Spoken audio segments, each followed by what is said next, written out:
Oi, pessoal, ó nós aqui outra vez.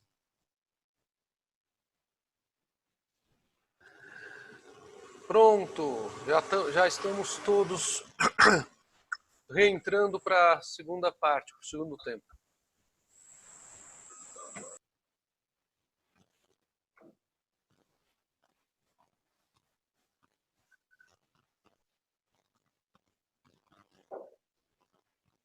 E aí, professor, voltamos?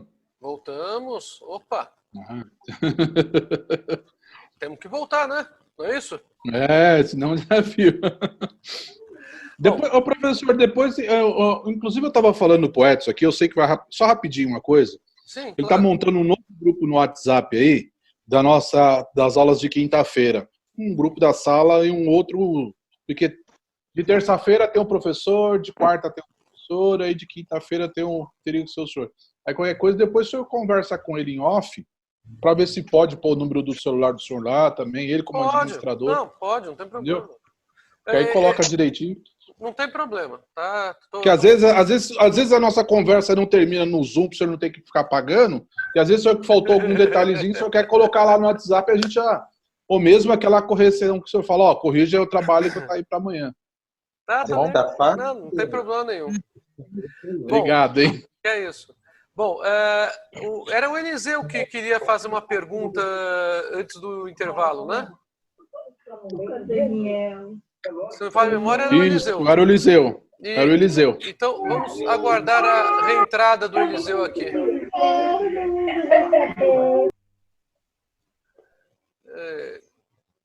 Eu só estou dando aquele mute geral, gente, por favor, não é de maldade não, tá? É para não ficar com ruído aqui para alguns que quando ouvem, por isso. E aí quem quiser falar, basta ligar o microfone e depois desliga. Só isso. Prontinho. Bom, Ô, professor. Oi, Breno. Pode falar. Boa noite. Boa noite. Por gentileza, essa parte aí, graças a Deus, de danos morais, o senhor estava conversando aí, explicando, também é matéria de prova ou foi só uma curiosidade que você estava tirando? Ela não é que ela é matéria de prova, Breno. O tema danos morais é um tema recorrente em direito do consumidor também, né? Mas muito do que eu falei para vocês é normalmente dado em responsabilidade civil, tá? Que vocês tiveram na faculdade, eu acho que no terceiro semestre. Agora, aí eu volto a repetir. Dano moral é um dos poucos temas de direito civil que não é todo mundo que domina. Desculpa falar isso, eu estou sendo sincero com vocês. Eu elogio os cursos de direito civil porque os cursos de direito civil em geral são muito bons, tá? Mas dano moral é um tema um pouco mais espinhoso, porque as pessoas elas não foram beber na fonte, não foram estudar a história do direito, não foram estudar a filosofia do direito, para trabalhar com esse tema muitas vezes. Então tem que tomar cuidado só com o autor, às vezes, quando fala de danos morais, né? Mas é um dos poucos temas em direito civil que a gente tem esse problema. Em direito civil, em geral, todos os cursos são muito bons, tá? Só com outro tema que existe essa vacilada aí. Não, mas queria saber se para nossa prova cai algo assim. Não, o que vai cair é a matéria de direito do consumidor. Então vocês têm que saber sobre a prevenção e a reparação por danos morais, que é um direito básico do consumidor. É que aí houve uma pergunta que foi feita, não me lembro se foi o Marcelo ou se foi o próprio Eliseu. Por favor, vocês me corrijam, ou foi o Marcelo ou foi o Eliseu, eu acho, né? Perguntando sobre a subjetividade dos danos morais. Que a indenização era muito subjetiva. Foi um de vocês dois, não foi, Marcelo? O Eliseu ainda não entrou? Foi sim, Silvio. Foi, né? Foi.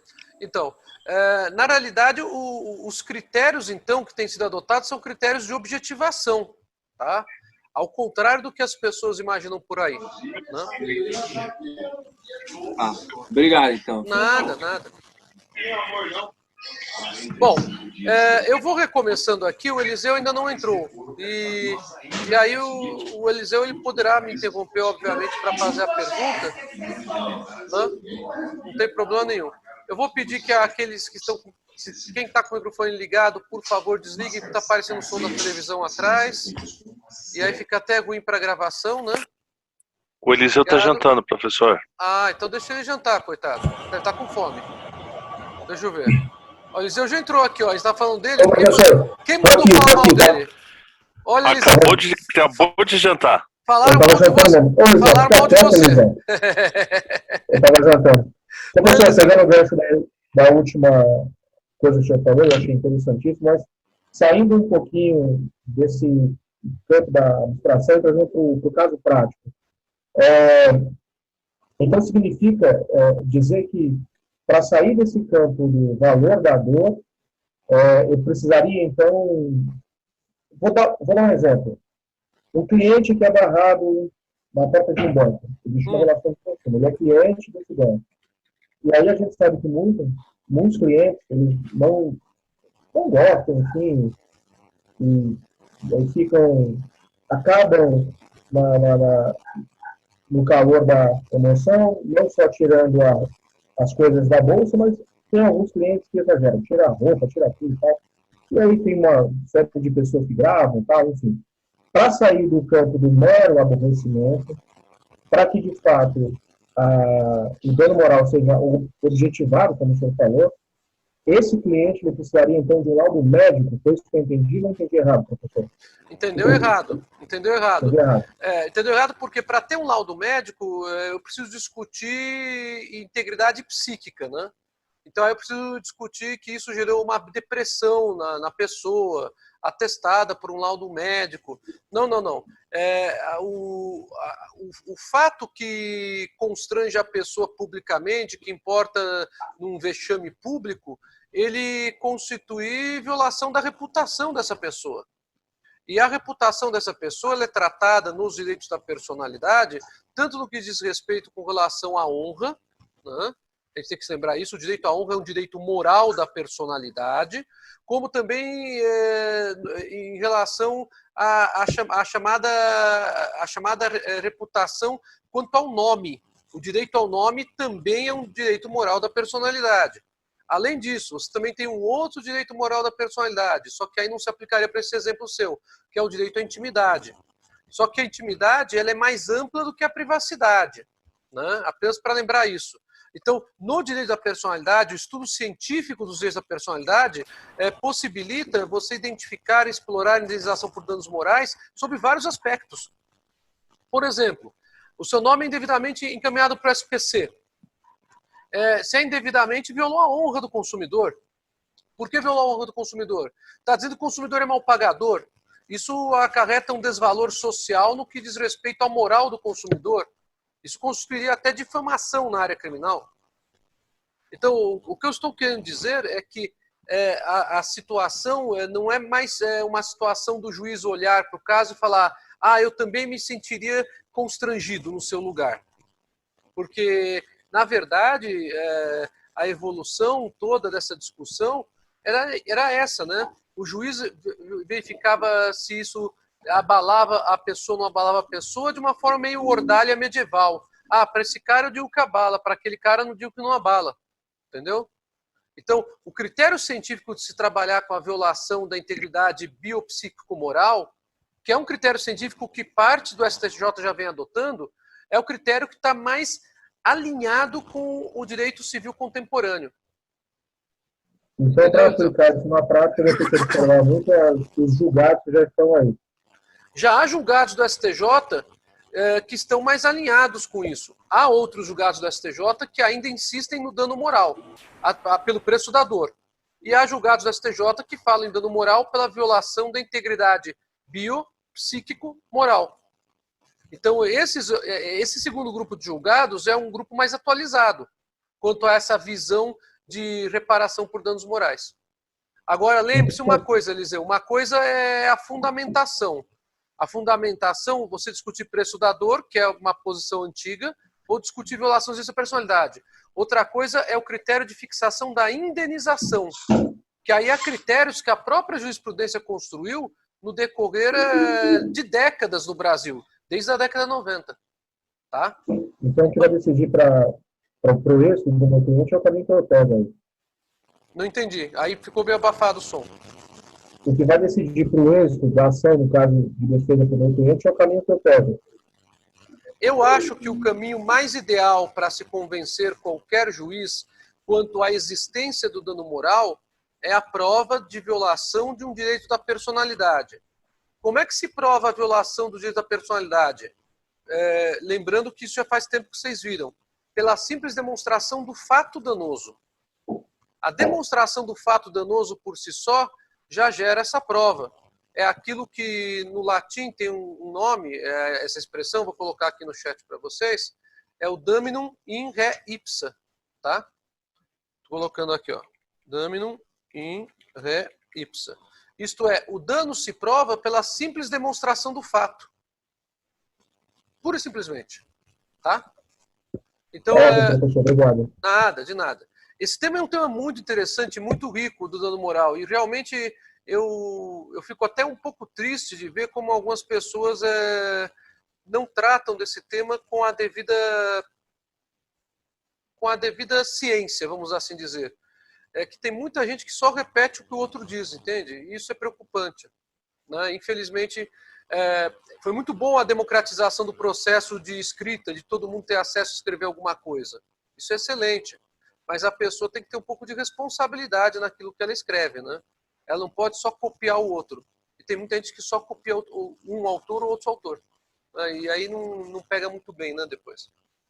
Bom, então vocês preferem que eu continue a matéria de direito do consumidor mesmo? E aí, numa outra oportunidade, falamos de dano moral? Ou continuo falando de dano moral? Rapidamente, eleição. Vamos continuar a matéria, depois voltamos para o... Perfeito. Então, por que eu falei que é tão importante se estabelecer no Código de Defesa do Consumidor esses direitos básicos? No caso, me referi ao inciso 1º e ao inciso 6º. Porque o Código de Defesa do Consumidor, no campo da responsabilidade civil, tem um regime jurídico bastante complexo. Ele não se limita a 2 ou 3 artigos para trabalhar com responsabilidade civil como o Código Civil. Código Civil, os 2 artigos principais são aqueles que eu citei para vocês. E aí tem mais uns 4 ou 5 artigos só. O Código de Defesa do Consumidor, não. Ele é extremamente complexo. O regime dele é complexo. Então, anotem aí, porque isso já é importante. Tá? O Código de Defesa do Consumidor trabalha com um sistema duplo de responsabilidade civil. E esse sistema duplo é o da responsabilidade objetiva. Tá? Então, a grande regra do Código de Defesa do Consumidor quanto à responsabilidade civil é que o fornecedor responde independentemente de culpa pelos danos causados aos consumidores.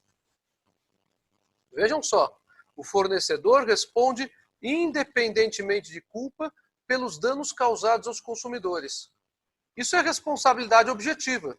Não se discute se o fornecedor agiu com culpa, não se discute se o preposto ou o funcionário dele agiu com culpa. Simplesmente se demonstra um nexo de causalidade entre a conduta danosa e o prejuízo sofrido pela vítima, que é o consumidor. Só isso. É responsabilidade objetiva, portanto. Bom, a responsabilidade objetiva do Código de Defesa do Consumidor tem um regime jurídico quando o dano é meramente patrimonial. E tem um outro regime jurídico quando o dano é também moral ou é exclusivamente moral. Essa ideia é uma ideia muito importante, porque muita gente, por não estudar direito esse código, acaba misturando os 2 regimes jurídicos num mesmo fato que está analisando. Isso é impraticável, porque os 2 regimes jurídicos são diferentes.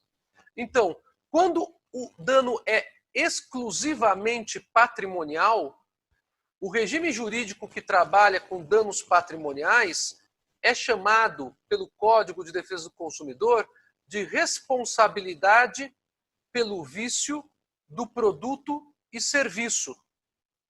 Esse regime jurídico está previsto nos artigos 18 a 25 do Código de Defesa do Consumidor. Então, vou repetir. Quando o dano sofrido pelo consumidor é exclusivamente patrimonial, o regime jurídico aplicável é o dos artigos 18 a 25 do Código de Defesa do Consumidor. Porque É o caso da responsabilidade, que é o caso das responsabilidades por vício do produto e de serviço, né? que são os casos de responsabilidade por vício de produto e serviço. Quando eu tenho dano extrapatrimonial, então quando o consumidor sofreu um dano moral puro, ou há um dano patrimonial, mas também há um dano moral que ele tenha sofrido, o fundamento, o regime jurídico aplicável é o regime jurídico do chamado acidente de consumo. É outra coisa. Esse regime jurídico do acidente de consumo é chamado, na nossa lei de defesa do consumidor, de responsabilidade pelo fato do produto e serviço. A responsabilidade pelo fato do produto e serviço está prevista nos artigos 12 a 17 do Código de Defesa do Consumidor. Os dois regimes jurídicos são bem diferentes. Se vocês derem uma lida nos 6 artigos da responsabilidade pelo fato. Quais os artigos mesmo, professor? Da responsabilidade pelo fato, artigos 12 a 17. Se vocês derem uma lida nos artigos 12 a 17 e depois compararem com os artigos 18 a 25, vocês verão que são dois regimes bem diferentes. Então, alguns tabus a gente tem que tirar da cabeça. Tem alguns tabus que foram criados pela má leitura do código ou porque as pessoas não estudaram o Código de Direito. O primeiro tabu foi de dizer que o código todo tem responsabilidade objetiva. Não é verdade. O código tem, na quase sua totalidade, responsabilidade objetiva. Eu vou discutir com vocês as 3 exceções que o código traz, no momento oportuno. Esse é o primeiro ponto. Segundo ponto, aquela deficiência de leitura de novo, a da vulnerabilidade e da hipossuficiência que a gente vai retomar sobre isso. O código diz que todo consumidor é vulnerável, mas só será hipossuficiente o consumidor para fins de inversão do ônus da prova. Isso eu já falei para vocês. Eu vou ter que retomar isso como direito básico do consumidor. Terceiro ponto, o código tem a responsabilidade solidária de todos os fornecedores sempre. Isso é uma grande baboseira. Isso vulgariza o código, deprecia o código, gera um sentido de decadência da legislação muito grande. Eu posso ter a solidariedade em vários casos, vocês verão, eu vou falar com vocês na próxima aula. Mas a solidariedade, apesar de ser regra em algumas situações, em outras ela é a exceção. Então, por favor, cuidado com as coisas que algumas pessoas, sem ler o código com a devida atenção, sem discutir o assunto com o devido estudo, acabam soltando por aí. Tá? Então, eu tenho 2 regimes jurídicos. Gente, se eu tenho 2 regimes jurídicos, eles são iguais? Claro que não. Senão, para que eu teria 2 regimes jurídicos? É muito simples isso, não é? Eu tenho 2 regimes jurídicos. Um que é o fato do produto ou serviço. O outro que é o vício do produto ou serviço. Claro que os 2 regimes não são iguais. E é isso que a gente vai conversar. É que a gente vai conversar quando entrar em responsabilidade civil. Bom, esse é o primeiro grupo de direitos básicos dos consumidores. Tá? Os artigos 1º e 6º. Prevenção e reparação do consumidor por danos patrimoniais e morais, individuais, coletivos e difusos. Vamos trabalhar agora com o segundo grupo de direitos básicos do consumidor. É o grupo dos direitos de informação. O consumidor tem direito a ser informado, tanto sobre o aspecto preventivo, como sobre o aspecto repressivo. Bom, nós vivemos na sociedade tecnológica. Estamos aqui fazendo uma aula online. Isso é algo que para nós é uma conquista que tem 2 décadas, fundamentalmente. O comércio eletrônico ganhou força na metade da década de 90 no mundo. Então, o que nós temos aqui hoje não tem nada a ver com o mundo que os nossos pais viveram. Eu sou daqueles tempos que no início meu de carreira de Ministério Público, eu tinha que datilografar. Não existia computador. Depois, com o tempo, eu me lembro, eu quando era promotor em Itapeva, aí eu tive condições de comprar um computador da Compaq, um notebook 286, de telinha verde. Eu estou me referindo a 1992. Vejam vocês. 1992. Então, vejam como faz muito pouco tempo que essa revolução tecnológica que a sociedade da informação trouxe chegou nos lares da população. Ela até já existia nas empresas, já existia no governo, mas não existia na população. Bom, por que eu estou falando isso? Porque o direito à informação é uma das pedras de toque do Código de Defesa do Consumidor. É um dos pontos mais importantes do Código de Defesa do Consumidor numa sociedade como essa em que a gente vive. O direito à informação ele é um direito humano, para começar. É um direito previsto numa declaração importantíssima que a Sociedade Internacional firmou em Genebra, em 2003. A Declaração Internacional de Genebra sobre Sociedade da Informação é o nome da Declaração Internacional sobre Sociedade da Informação, que é o nosso período, o período que a gente vive hoje em dia. É impressionante pela quantidade de dispositivos que tratam do assunto. E um deles reconhece o acesso à informação como um direito humano. E tem professor de direito por aí que não sabe disso porque não é da área de direito internacional. Eu me lembro, num debate que eu presenciei num congresso internacional, um professor que não é da área de internacional, achando um absurdo se falar que o direito à informação é um direito humano, quando ele está previsto em um tratado internacional. Mas certamente esse professor talvez não saiba disso, porque ele era professor de uma outra linha, de uma outra matéria. Então, para vocês verem como é um tema novo, é um tema importantíssimo. Na nossa Constituição, o direito à informação é um direito fundamental. É o artigo 5º, inciso 14 da Constituição.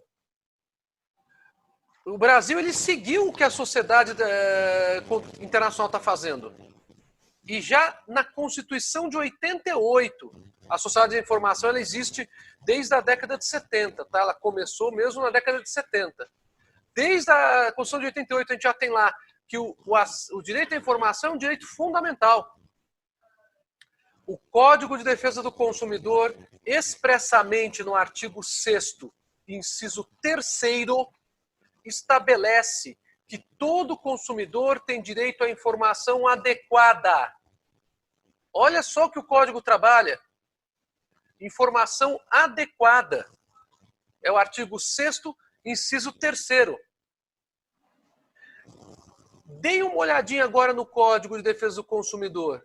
Leiam esse inciso 3º. Quem pode ler para a sala inteira? Vamos lá.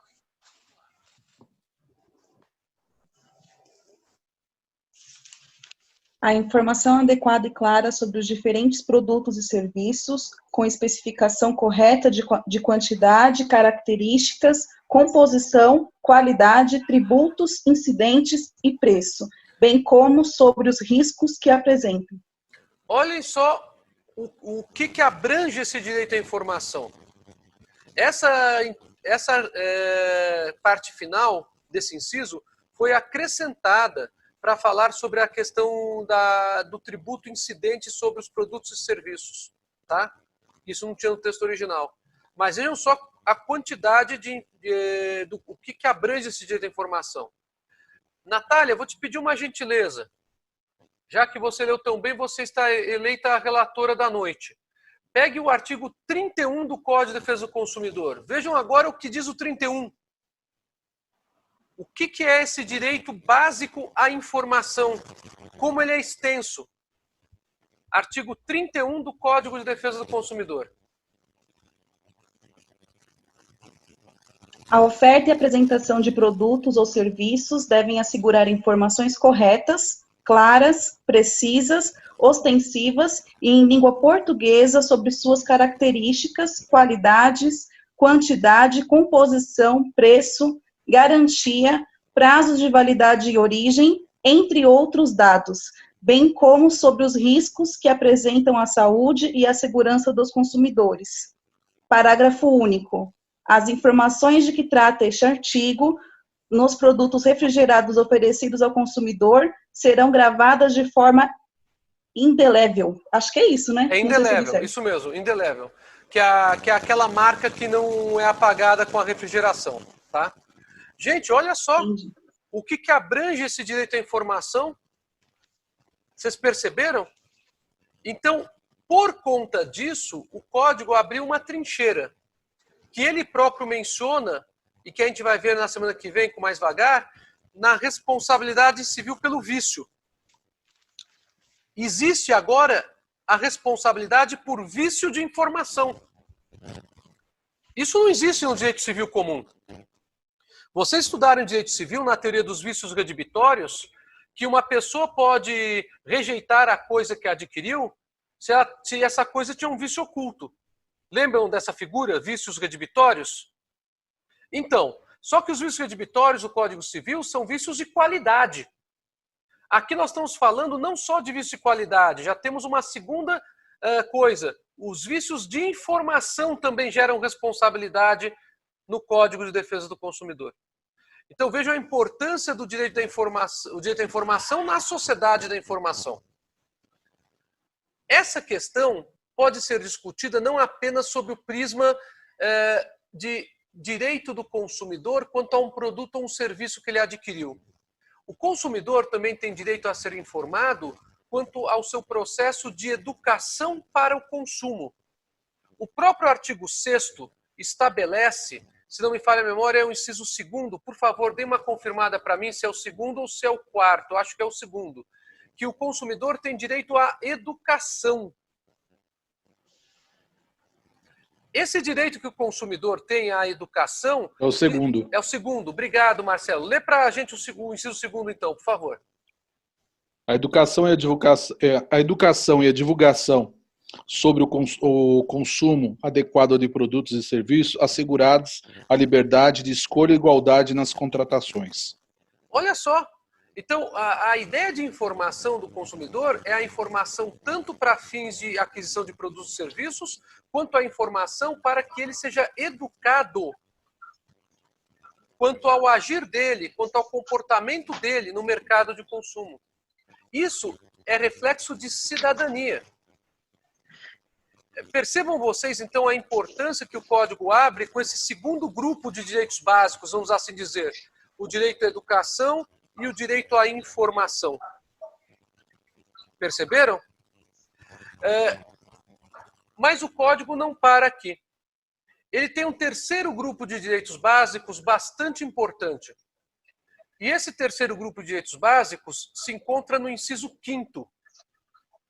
O inciso 5º trabalha com a possibilidade de revisão judicial dos contratos.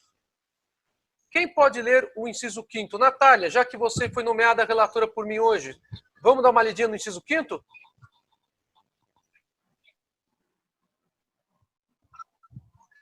Professora, o inciso 5º de qual artigo, desculpa? Do artigo 6º. Texto. Tá, ok, só um instante.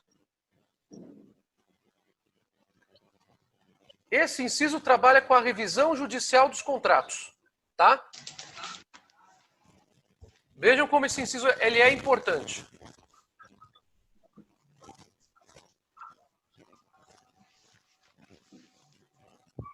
Concessão de estímulo à criação e desenvolvimento das associações de defesa do consumidor, é esse? Não, não, é o artigo 6º, inciso 5º. Ah, é o artigo 6º, tá. Isso. A modificação das cláusulas contratuais que estabelecem prestações desproporcionais ou sua revisão em razão de fatos supervenientes que as tornem excessivamente onerosas. Isso. Vejam só, esse inciso 5º do artigo 6º reconhece a revisão dos contratos como um direito básico do consumidor. E há um capítulo inteiro no Código que nós vamos trabalhar com ele um pouco mais para frente, que é o capítulo da proteção contratual. Então, o consumidor ele pode ter a revisão do seu contrato, se houver um desequilíbrio na relação contratual, tanto pela existência de alguma cláusula abusiva, como pela existência de um fator que desequilibre as prestações devidas no contrato. A gente vai estudar isso quando falarmos de proteção contratual e revisão judicial dos contratos. Quem falou, professor? Exemplo disso, Oi, Eliseu. Oi. A exemplo disso, professor, eu posso colocar o meu contrato de aluguel, ele foi revisado por conta dessa situação superveniente. Pode colocar o quê? Como exemplo, o meu contrato de aluguel. Eu solicitei a revisão por conta da pandemia, pagar 50% durante o período. A revisão judicial ela pode se dar em contratos de locação também, mas em contratos de locação de imóveis, dificilmente se tem aplicação do Código de Defesa do Consumidor, Eliseu. Então, neste caso específico, a tua revisão tem como base um outro regime jurídico que é do Código Civil, que é os artigos 478 a 480. E leva em conta também, professor, esses efeitos, esses fatos supervenientes? Sim, mas você não pode aplicar o CDC porque não tem relação de consumo, lembra? Eu só posso aplicar o Código de Defesa do Consumidor quando tem relação de consumo. Mas no Código Civil, você tem a revisão judicial. Está lá no 478 ao 480. Então, a base legal é que é diferente só, tá? E a maneira do juiz fazer a revisão também é um pouquinho diferente. Mas aí pode revisar o aluguel, sem nenhum problema. E no caso específico, você tem até uma ação própria, que é a ação revisional de aluguéis, né? Na verdade, foi essa judicial, professora. Só... foi por acordo. Então tá bom. Lógico, contatei e falei, olha, a situação é essa. Uhum. Como é que você pode fazer? E foi feito. Não, perfeito. Aí não há problema nenhum. Ainda bem que houve compreensão de ambos chegaram a um acordo. Pois não, Marcelo? Nesse caso, entra como se fosse um fornecedor de geladeiras. Se ele tivesse fornecesse as geladeiras para mim colocar as bebidas lá para refrigerar. Aí eu poderia pegar esse contrato e refazer o contrato novamente com ele para poder, por ser um fornecimento de um equipamento ou não? Pense mais facilmente na situação da pessoa que paga prestações. Uhum. Então, essas prestações podem se dever a uma geladeira que é adquirida por um consumidor e paga essa geladeira em 24 meses.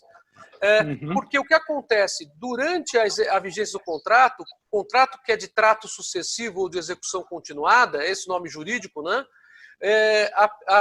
O comprador ele não paga o preço de uma vez, ele paga o preço em prestações.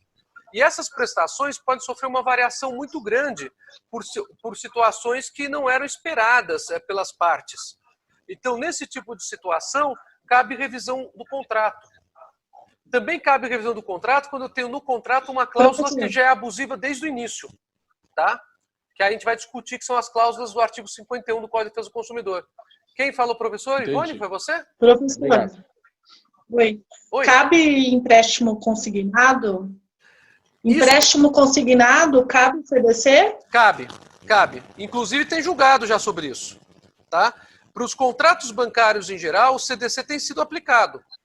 O que existe é uma certa, às vezes, timidez em alguns casos de se julgar contrariamente ao banco.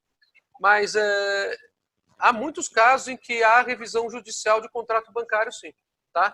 E empréstimo consignado cabe, sim. E financeiras, né? Sim. Financeiras. Qualquer instituição financeira tem algumas resoluções do Banco Central que equiparam a bancos uma série de instituições, né? Administradoras de cartão de crédito, empresas que mexem exclusivamente com crédito a pessoas negativadas. Então, existe uma resolução do Banco Central que trabalha com essa hipótese. Então, não apenas bancos. Tá? Deu para entender a importância desse inciso, gente? Esse inciso está dizendo que o consumidor tem direito à revisão do contrato. Claro, como vai se dar essa revisão do contrato, eu vou explicar para vocês depois. Tá? Professor, os contratos de prestação continuada entre escritórios de advocacia e clientes cabe também? Eliseu, no início da frase eu entendi bem e depois sumiu de novo a voz. Nos contratos de execução continuada... De prestação continuada entre escritórios de advocacia e seus clientes, empresariais, na maioria das vezes, cabe Sim. também? Cabe a revisão do contrato se houver cláusula abusiva, sim, ou se houver algum indexador fixado que sofra uma supermajoração ou uma super inferiorização na sua alíquota. É que, normalmente, o advogado ele não trabalha com um sistema assim tão... de um contrato tão prolongado, com cláusulas tão duras, né? Como os bancos trabalham, né? O advogado, até mesmo por uma questão de clientela, ele trabalha com contrato, até mesmo quando é prolongado, de uma forma mais equânime, vamos assim dizer, né? Mais razoável, né? Mas sim, a revisão do contrato ela é possível em qualquer contrato, Eliseu. Em qualquer contrato de direito privado é possível, tá? Professor, Oi. Dentro da atualidade aí, agora no momento que a gente vive de coronavírus, pandemia, eu acredito que vai ser muito utilizada essa revisão judicial aí de contratos, até por conta da força maior, né, do 393 do Código Civil. Matheus, é justamente nesses tipos de situação que há a maior preponderância, a maior incidência de casos de revisão de contrato mesmo, tá? Para vocês terem uma ideia, não é tema da aula de hoje, mas só o dado, em virtude da pergunta do Matheus, uma das teorias de revisão de contrato, que é muito famosa, que vocês já estudaram na faculdade, é a teoria da imprevisão. Lembram da teoria da imprevisão? Alguém lembra? Sim. Então, Sim. a teoria da imprevisão, ela foi uma teoria criada pela jurisprudência do pós-Primeira Guerra Mundial. Por quê? Por causa dos efeitos que a guerra causou sobre as economias europeias e sobre as empresas europeias. Tinha um monte de empresa europeia com um monte de contas para pagar em bancos e salários para pagar que não tinha como pagar. Elas estavam quebrando. Nós íamos ter uma Europa completamente na bancarrota, não fosse esse mecanismo ter sido adotado pela jurisprudência da época. Então, sim, as teorias de revisão são muito fortes, Matheus, principalmente em épocas assim de maior gravidade. Essa pandemia, gente, eu não estou falando de política, tá? Estou falando de fatos. Os dados oficiais da Organização Mundial da Saúde já confirmaram que mais de 1 milhão de pessoas foram detectadas com essa pandemia. E vocês sabem que na maioria dos países não há exames sendo feitos em todas as pessoas com suspeitas, por falta de quantidade de exames para serem realizados. Aqui em São Paulo nós temos, segundo dados de hoje à tarde, mais de 200 exames parados no Adolfo Lutz para serem concluídos. Então, percebam vocês que é uma situação extremamente grave. Nós estamos com um número muito grande. Inclusive, desses 200, eles iam, se não me engano, estava previsto para sair o resultado hoje, mas eles só conseguiram entregar 60, se eu não me engano. Desses 60, 20 foram confirmados. Então vamos colocar, 1/3 deles foram confirmados. Olha só que horror. Né? Então é uma situação bastante complicada. Essas situações como a que a gente está vivendo são situações típicas em que depois que toda essa confusão passar, vai ter um monte de ação revisional. Essa que é a verdade, né? Bom, com relação a essa questão da revisão dos contratos, ficou claro para vocês? Bom, eu vou continuar a matéria na aula que vem. Dos grupos dos direitos básicos, o que está faltando agora é a facilitação dos direitos do consumidor no processo civil pela inversão do ônus da prova. Eu vou explicar o que é a inversão do ônus da prova no Código de Processo Consumidor, quais são os efeitos jurídicos disso, como isso é solicitado, ou se o juiz pode decretar de ofício, um monte de questões que o direito do consumidor já tratou, tá bom? Pessoal, muito obrigado, gratidão, um bom resto de semana para vocês. Boa noite, professor. Aula show. Tá bom? Obrigado, professor. Boa noite, hein? Boa noite. Boa noite, Tchau, tchau. professor. Boa noite, professor. Ô, Marcos, dá pra saber, deixa o negócio ligado, desligado, viu? Fica com esse áudio ligado aí, esse microfone aí. Você é louco, mano. Imagina, mano. Presta atenção. Quando comer, tenha mais educação, ofereça. Tem bastante aqui. Está de portas abertas. Tá bom. É idoso, não pega a fila pra comprar.